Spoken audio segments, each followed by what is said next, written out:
Pernah kepikiran gak sih lagu kebangsaan yang biasa kita nyanyiin tiap upacara itu jangan-jangan belum lengkap?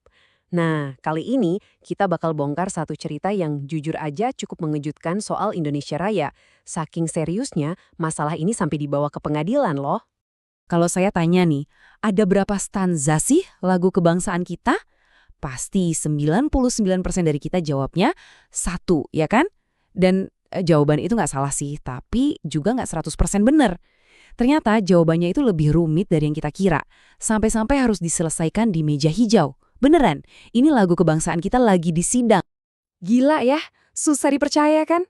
Jadi, di bulan Januari 2026, Mahkamah Konstitusi alias MK, pengadilan paling tinggi di negara kita, dapat kasus yang unik banget. Bukan sengketa pemilu, bukan kasus korupsi, tapi soal lagu kebangsaan kita sendiri, Indonesia Raya. Oke, ini dia detail kasusnya. Biar kita semua paham.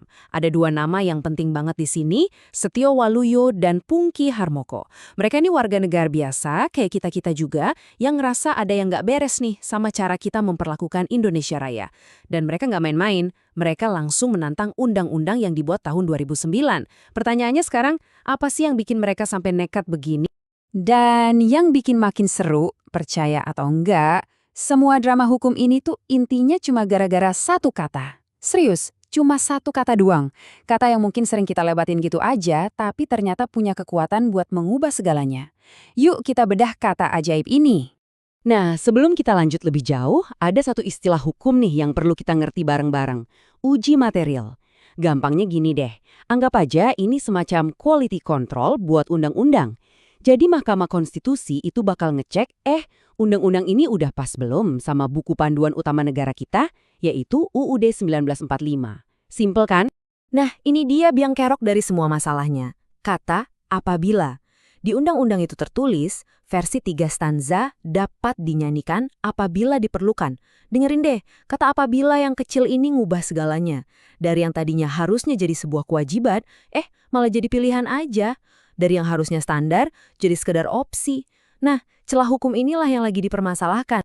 Persis seperti yang dibilang sama Pak Pungki Harmoko, salah satu penggugatnya. Kata beliau, frasa tersebut telah melahirkan tafsir bahwa menyanyikan Indonesia Raya 3 stanza bukanlah kewajiban, melainkan pilihan seremonial. Nah, akibatnya apa? Versi lengkap Indonesia Raya ini jadi kayak ngambang gitu, gak jelas status hukumnya. Dan masalahnya, ya celah hukum ini tuh bukan cuma obrolan di atas kertas, dampaknya tuh nyata banget dan terasa di kehidupan kita sehari-hari. Tanpa kita sadar loh, ada bagian penting dari identitas kita yang perlahan-lahan hilang. Coba deh, kita ingat-ingat lagi, waktu di sekolah, upacara bendera hari Senin, atau pas nonton timnas kita tanding. Versi mana yang kita nyanyiin? Stanza pertama kan? Udah kayak refleks nasional kita gitu. Dan disinilah letak ironinya. Gara-gara kebiasaan itu, versi yang asli, yang lengkap, yang penuh sejarah, malah jadi kedengeran aneh di kuping kita sendiri. Coba jujur deh, berapa banyak dari kita yang tahu kalau Indonesia Raya itu sebenarnya punya stanza kedua dan ketiga? Padahal faktanya Indonesia Raya yang kita kenal selama ini itu cuma puncaknya gunung es loh. Di bawahnya masih ada 2 stanza lagi yang diciptakan oleh W.R. Supratman yang kalau digabungin jadi satu karya yang utuh dan lengkap. Dan yang hilang itu bukan cuma lirik, tapi pesannya. Coba kita lihat ya. Stanza kedua itu ngomongin soal sadarlah budinya, sadarlah hatinya. Itu kan seruan buat membangun karakter bangsa. Terus stanza ketiga itu kayak janji suci. Selamatlah rakyatnya, selamatlah putranya, majulah negerinya. Itu doa sekaligus komitmen kita buat jaga Indonesia. Ini tuh bukan sekedar lirik. Ini fondasi moral bangsa yang hilang dari ingatan kolektif kita. Jadi, udah jelas ya, ini tuh bukan cuma debat kusir soal aturan hukum. Ini adalah sebuah misi. Misi untuk mengembalikan sesuatu yang sangat-sangat berharga. Dan ini penting banget buat dicatat ya. Para penggugat ini bukan mau bikin Indonesia Raya versi baru, sama sekali bukan. Justru sebaliknya, mereka berjuang buat mengembalikan Indonesia Raya ke bentuk aslinya, yang 100% otentik, persis seperti yang diwariskan oleh W.R. Supratman ke kita semua.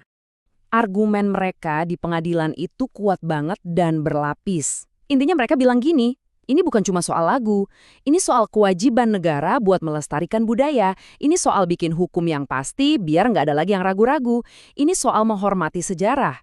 Dan yang paling penting, ini soal mengembalikan nilai-nilai luhur yang kita butuhin banget sebagai sebuah bangsa.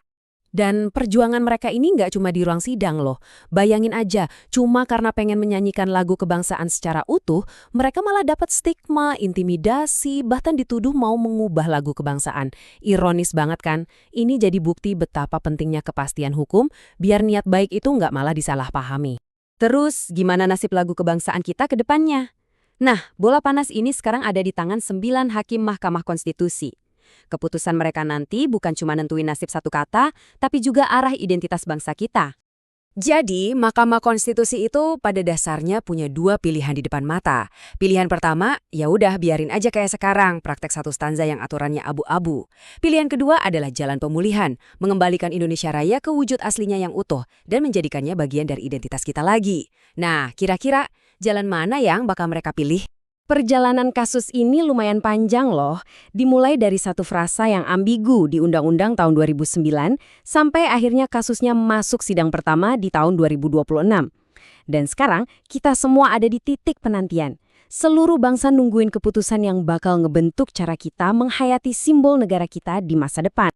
Sebagai penutup, saya mau ninggalin satu pertanyaan buat kalian renungkan. Kalau lagu kebangsaan itu adalah jiwa sebuah bangsa, apa artinya kalau selama ini kita cuma kenal sebagian kecil dari jiwa kita sendiri? Pertanyaan ini bukan cuma buat para hakim, tapi buat kita semua. Terima kasih sudah menyimak.